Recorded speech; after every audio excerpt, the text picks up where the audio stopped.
ED ने आज से तो उनको बुला नहीं रही है। ईडी तो बहुत पहले से उनको बुला रही है, भाग क्यों रहे हैं? ये जानते हैं कि इन्होंने चोरी की है, उसमें इनका पूर्ण योगदान है, इसीलिए ईडी के सामने नहीं जाते हैं। कोर्ट में भी जब ये गए तो कोर्ट ने वो अरेस्ट पे जो अपने स्टे लगवाने के लिए गए थे उसके लिए भी कोर्ट ने मना कर दिया। अगर इनके बाकी जो संगत पंगत थे वो अगर सही थे तो अभी तक उनको बेल क्यों नहीं मिली? देखिए, पर्याप्त साक्ष्य हैं, केजरीवाल जी भ्रष्टाचार में लिप्त हैं और वो जानते हैं। वो इतना डर क्यों रहे हैं? मैंने तो उनके बहुत सारे भाषण सुने, जेल जाने से मत डरना। वो अपने सारे साथियों को बोलते थे जेल जाने से मत डरो। भाषण जब रैली में खड़े होते हैं तो भी बोलते हैं जेल जाने से मत डरो। आज ऐसा क्या हो गया कि वो ईडी के सामने भी जाने से डर रहे हैं? वो जानते हैं ना कि चोरी की है, चोरी पकड़ी गई है, तो डर तो लाजमी है। जो एजेंसीज हैं वो अपना काम कर रही हैं और जहां पे चाहे वो भारतीय जनता शासित केवल विपक्ष पर शिकंजा कसने के लिए काम कर रही हैं। नहीं, देखिए, भारतीय जनता पार्टी तो नरेंद्र मोदी जी के नेतृत्व में और जनता ने चुनाई इसीलिए है क्योंकि सबको पता है कि बेदाग है। आप बता दें 10 साल में एक भी भ्रष्टाचार का आरोपी लगा पाए हो तो? और इनसे पूछिए जिस बलबूते पे आए थे दिल्ली में शीला दीक्षित जी के खिलाफ बोल के अन्य कई तरीकों से, उसका क्या हुआ? कहाँ गई वो फाइलें? सिर्फ भारतीय जनता पार्टी ये बात नहीं बोल रही है, दिल्ली का बच्चा बच्चा ये बात जानता है कि भ्रष्टाचारी अरविंद केजरीवाल गिरफ्तार होकर रहेंगे। कौन नहीं जानता इस बात को? इतनी बार कोई मुजरिम ही होता है जो पुलिस के बुलाने पे थाने में नहीं जाता है, वो क्योंकि वो जानता है कि वो गिरफ्तार होगा, उसने चोरी की है, उसकी चोरी पकड़ी गई है।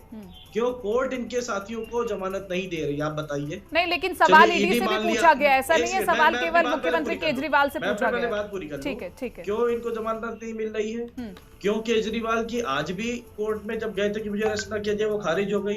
अरे तो आप कोर्ट को मानते हैं? कोर्ट को भी नहीं मानते हैं। रही बात आप छगन भुजबल की फाइल की बात कर रहे हैं, आप वाली वो फाइल कहाँ गई जिसमें शीला दीक्षित जी के अगेंस्ट की सारे रिकॉर्ड्स थे?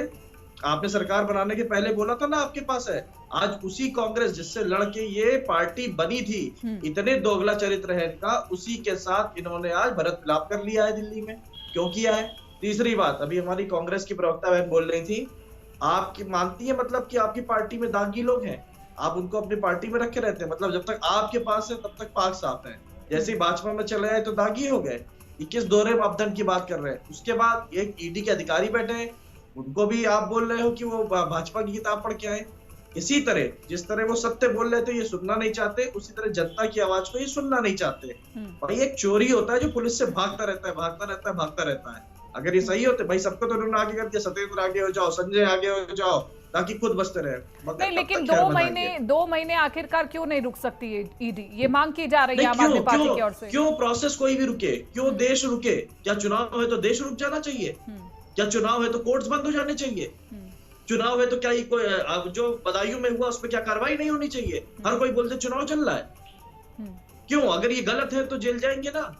क्यों डर रहे हैं? तो फिर तो सारे जाने चाहिए जो भारतीय जनता पार्टी में है, जानता है, जिनके ऊपर केस चल रहे हैं वो भी जाने चाहिए।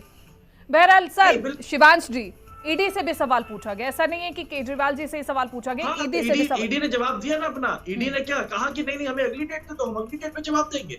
ईडी ने जवाब दिया ना अपना।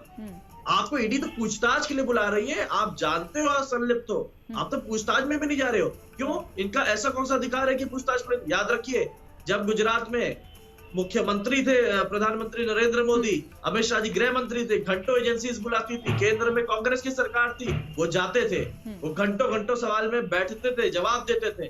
अरे जब गलती नहीं की थी तो 16-17 घंटे बैठे हैं जांच में, ये हमें भी पता है, 16-17 घंटे बैठे।